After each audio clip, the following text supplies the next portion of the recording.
अमन चोपड़ा जैसा भड़वा जो दंगे भड़का रहा है, वो नहीं पूछता कि महिलाओं की सुरक्षा कहां हो रही है।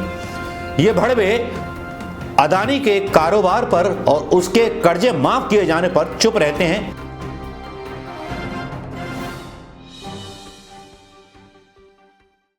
दोस्तों नमस्कार, मैं मनोज कुमार शर्मा आजाद हिंद आवाज न्यूज के लिए आपके बीच में एक बार फिर। जी हाँ, हिंदुओं को राम राम, मुसलमानों को सलाम वालेकुम। मतलब हिंदू हो गए, मुसलमान हो गए, सिखों को सत श्री अकाल और बाकी सबको नमस्कार और भारतवासियों को जय हिंद। जय हिंद वैसे सबके लिए बोला गया है, लेकिन तंज थोड़ा सा समझ गए होंगे। तंज इसलिए भी बोला जाता है क्योंकि आजकल नमस्ते, सलाम वालेकुम और सत श्री अकाल में भी राजनीतिक मतलब निकाले जाने लगे हैं। सोशल मीडिया पर कुछ इसी तरह की बहस चल निकली है। सोशल मीडिया पर आज एक हैश ट्रेंड हो रहा था, अरेस्ट अमन चोपड़ा। एक पत्रकार हैं जिनके बारे में ये चल रहा था। यहाँ पर बड़ी सारी प्रतिक्रियाएं आती हैं। If Assam police can go to Gujarat to arrest Jignesh Mevani for a harmless tweet. एक ट्वीट के लिए अगर जिग्नेश मेवानी की गिरफ्तारी हो सकती है तो अरेस्ट अमन चोपड़ा को क्यों नहीं किया जा सकता। जो अमन चोपड़ा जिसने काफी ज्यादा गलत खबरें और फेक न्यूज फैलाई नेशनल टीवी के माध्यम से, इस व्यक्ति के बारे में काफी सारी चीजें सोशल मीडिया पे आ रही हैं। Arrest Aman Chopra who incited right in the country through news channel के थ्रू दंगे भड़काने की कोशिश की गई अमन चोपड़ा के द्वारा। अमन चोपड़ा के बारे में एक हैंडल लिखता है Dara Farooqui, Aman Chopra arrest will achieve two very important objectives. Godi media will fear spreading fake news. Moreover everyone believes the Congress government bulldozed the mandir. Arresting him will become big news. The dissipating fake news. अमन चोपड़ा ने अशोक गहलोत सरकार पर आरोप लगाते हुए कहा कि जहांगीरपुरी के जो दंगे हुए और जहांगीरपुरी में जो मंदिर तोड़ा गया, उसके बदले कांग्रेस ने जो था राजगढ़ में शिव जी का 300 साल पुराना मंदिर तोड़ दिया। इस बात को लेकर के जो था अचानक से आज तक की एक न्यूज आई जिसमें यह दावा किया गया कि जो तोड़ा गया है वो बीजेपी की नगर पालिका के द्वारा तोड़ा गया है, जिसमें 36 टोटल है और 35 जो हैं भारतीय जनता पार्टी के सभासद हैं। बीजेपी का ही पास किया हुआ रेजोल्यूशन था और बीजेपी के मेयर ने माफी भी मांगी राजगढ़ में। जब ये बात खुल गई तो उसके बाद भारतीय जनता पार्टी के पास रहा ही नहीं कुछ। हालांकि इस मुद्दे को सोशल मीडिया पे हवा देने की कोशिश की जा रही थी। ये बोला जा रहा था, ये कहा जा रहा था कि अशोक गहलोत सरकार मुसलमानों के हित में काम कर रही है और मंदिरों को तोड़ रही है, यानी कांग्रेस सरकार हिंदू विरोधी है और मंदिरों को तोड़ रही है। जबकि अभी तक भारतीय जनता पार्टी के प्रधानमंत्री जहां के संसदीय क्षेत्र वाराणसी से आते हैं, वहां पर 300 मंदिरों को तोड़ा गया, प्राचीन मंदिरों को तोड़ा गया कॉरिडोर बनाने के नाम पर। उस पर गोदी मीडिया के मुंह में दही जम जाता है, गूंगी हो जाती है और गूंगी जो है देख करके हंस देती है। और क्या करेगी, गूंगी का काम ही हंसना और मुन्नी का काम नाचना है। नाच नाच के गाने सुनाने वाले मीडिया से उम्मीद भी क्या कर सकते हैं जो केवल नफरत फैलाता है। अमन चोपड़ा पर लौट करके आते हैं। अमन चोपड़ा ने ऐसा क्या कहा जो वायरल हो गया, ये वीडियो मैं यहां डाल रहा हूं। जहांगीरपुरी वाला बदला, महादेव पर हमला।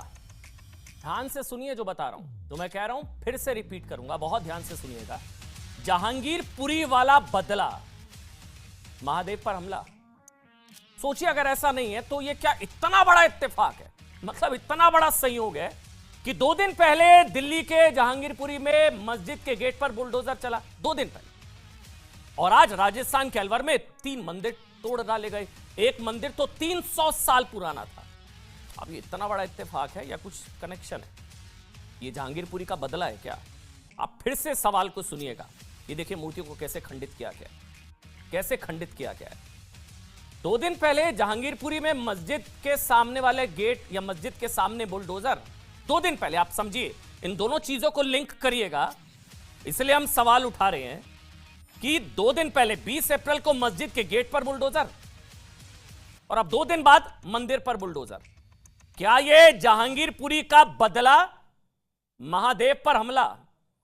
हम ये महादेव पर हमला इसलिए कह रहे हैं क्योंकि बुलडोजर से कार्रवाई हुई, अतिक्रमण हटाया गया, उससे समस्या नहीं है।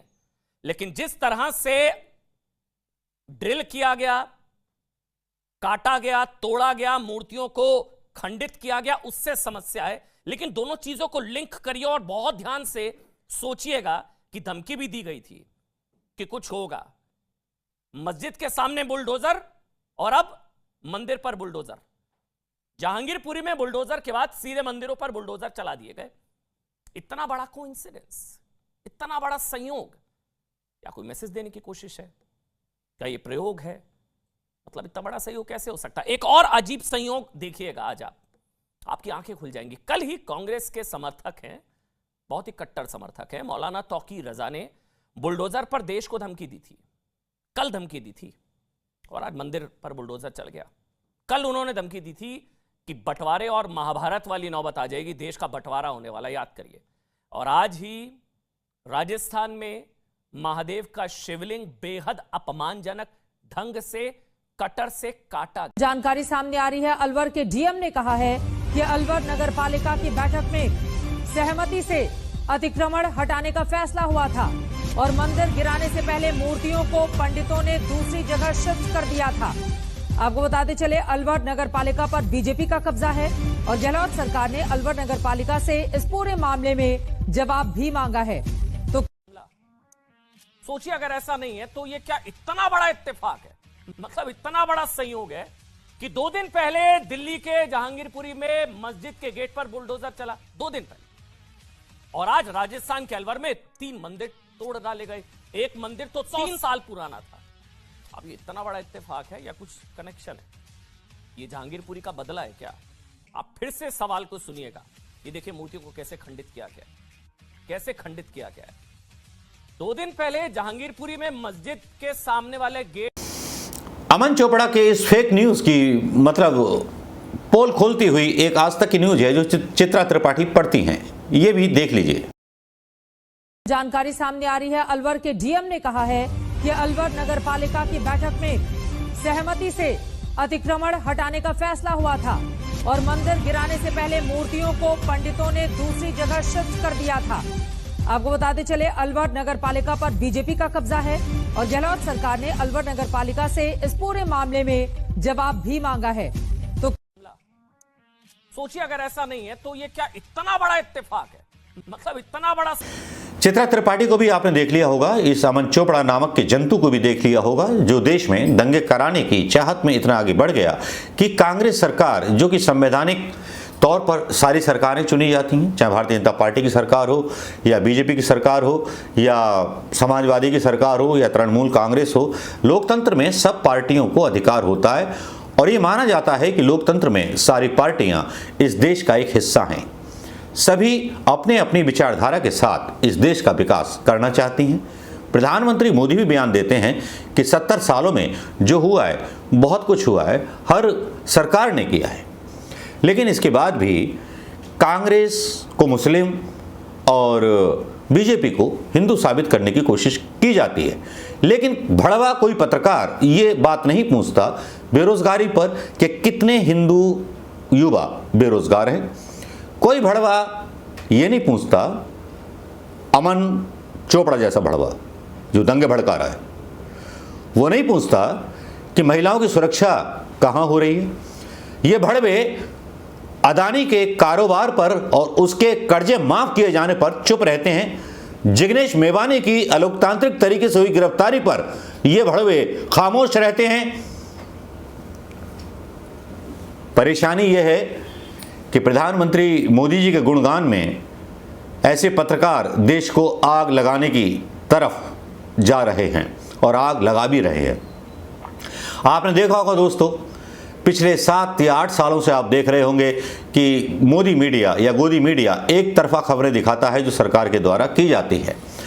कभी कभी कुछ पत्रकार, आज तक जैसा एक न्यूज़ चैनल जो अपने आप को अब इस गंदगी से दूर निकालना चाह रहा है, उसके पास जब इन्वेस्टिगेशन की एक थ्योरी आती है, एक न्यूज़ आती है जिसमें वो साफ करता है कि भारतीय जनता पार्टी के सभासद राजगढ़ में थे जहां मंदिर तोड़ा गया, उनकी मर्जी से तोड़ा गया, उसके बाद भी किसी मीडिया की हिम्मत नहीं होती कि भारतीय जनता पार्टी के कार्यकर्ता से भी पूछ ले कि भाई ये मंदिर क्यों तोड़ दिया गया। दिल्ली में अभी अभी निर्णय लिया गया है, एक नीलकंठ जी का मंदिर है, वो भी बीजेपी के द्वारा पास किया गया है। बीजेपी घोर विरोधी हिंदू पार्टी है। अगर घोर विरोधी हिंदू पार्टी ना होती तो हिंदू युवाओं के हाथों में हथियार की जगह कलम थमाती। बड़े बड़े नेताओं बीजेपी के सारे सेट हो चुके हैं, सबके धंधे सेट हो चुके हैं, लेकिन पार्वती का बेटा या सीमा का बेटा या रामदेई का बेटा तलवार लेकर के डीजे पर डांस करके आता है और मुल्लाओं को गाली देता है खूब खुल करके। रोजगार तो रहे नहीं हिंदुओं के लिए, तलवार, डंडे, राइफल, क्रिमिनल बनने की और आतंकवादी बनाने की एक साजिश की जा रही है, जिसमें ये सारे पत्रकार शामिल हैं। अजीत अंजुम अगर सरकार से सवाल पूछ ले तो उसका हैंडल ब्लॉक हो जाता है। हम जैसे लोग अगर सवाल पूछने लगे, मोदी जी की डायरेक्ट बात करने लगे, तो हमारी रीच कम हो जाती है, स्ट्राइक्स आ जाती हैं। लेकिन क्या अमन चोपड़ा जिस तरह से नफरत भरी हेट स्पीचेस फैला रहे हैं, झूठी खबरें फैला रहे हैं, क्या इन पर कोई कार्रवाई यूट्यूब या नेशनल टीवी या पुलिस करेगी? या इनको भी अभयदान मिला हुआ है? ठीक उसी तरह से जिस तरह से और लोगों को सम्मानित किया जाता है जब शिकारपुर में एक पुलिस वाले को राइड्स के दौरान मार दिया जाता है। यह कहां की बात हुई? तुम्हारा तुम्हारा कड़वा, हमारा हमारा मीठा, ये तो कोई बात ना हुई। जिग्नेश मेवानी के बारे में अचानक से गिरफ्तार किया जाना एक ट्वीट के पीछे एक बहुत बड़ी साजिश के खिलाफ इशारा करता है। लेकिन दोस्तों, इस लोकतंत्र की रक्षा करने के लिए हम और आप जैसे लोगों को अब सड़क पर आना होगा, वरना आज नहीं जागे तो कभी नहीं जागोगे, सोते रह जाओगे और आपके अधिकारों का हनन सड़क पर नंगे तरीके से होगा। आज आप चुप रहे तो कल आपकी बारी है। अमन चोपड़ा जैसे पत्रकारों को जवाब दीजिए। सोशल मीडिया पे हालांकि बहुत ऐसी की तैसी कर दी गई है अमन चोपड़ा की, खुद गोदी मीडिया की शाखा आज तक ने उनकी खुद पोल खोल दी है, लेकिन हिंदू मुस्लिम फैलाने के चक्कर में, कांग्रेस को मुस्लिम बनाने के चक्कर में अमन चोपड़ा पर सोशल मीडिया पर जूता मार तो हो गई। इससे ज़्यादा बेइज्जती और क्या होगी दोस्तों। वीडियो कैसा लगा? अच्छा लगा हो तो शेयर करना मत भूलिएगा। क्या पता मैंने आपकी दिल की बात कह दी हो। नमस्कार, जय हिंद दोस्तों।